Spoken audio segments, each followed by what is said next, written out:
मी रयत शिक्षण संस्थेचा पश्चिम विभागाचा अध्यक्ष आहे, चेअरमन आहे. त्याच्यामुळं रयत शिक्षण संस्थेच्या ज्या काही गोष्टी होत्या त्या संदर्भात साहेबांची आज माझी भेट झाली आणि संपूर्ण पश्चिम विभागाची जी काही आमची रयत शिक्षण संस्थेच्या शाखा आहेत त्यांच्या एकंदर सगळ्या प्रगतीसाठी, त्यांच्या विद्यार्थ्यांच्या हिताच्या अनेक गोष्टी होत्या. त्या संदर्भात मी आज साहेबांकडे आलो होतो.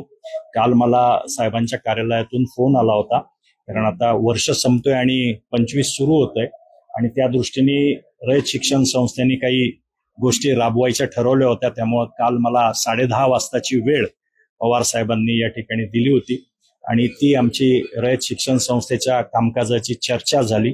काही निधी संस्थेकडून आलाय आणि काही सुधारणा आम्हाला शाळांमध्ये विद्यार्थ्यांच्या दृष्टीने करायच्या, त्या संदर्भात साहेबांनी आज मला या ठिकाणी बोलवलं होतं आणि त्याचं मार्गदर्शन साहेबांनी मला केलं आणि काय पद्धतीने आपल्याला पुढं रयतच्या या विद्यार्थ्यांच्या अधिक चांगल्या शिक्षणासाठी काय काय करता येईल याचं मार्गदर्शन साहेबांनी आता मला केलं. साहेब आमच्या सर्वांचेच आहेत, त्याच्यामुळं साहेब अगदी घरातली व्यक्ती असल्यासारखे आहेत आमच्या सगळ्यांच्या. त्याच्यामुळं आणि राजकारण हा विषय नसतोच कायम.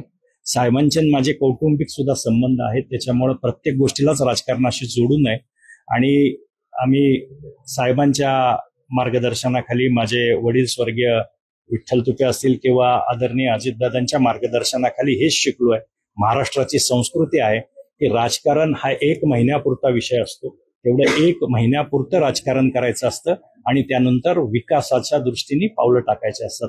त्यामुळे जी साहेबांची, माझ्या वडिलांची, दादांची शिकवण आहे त्याप्रमाणे प्रत्येक गोष्टीतच आम्ही राजकारण बघत नाही. समाजाच्या हिताचं जिथे असेल तिथे आम्ही काम करतो.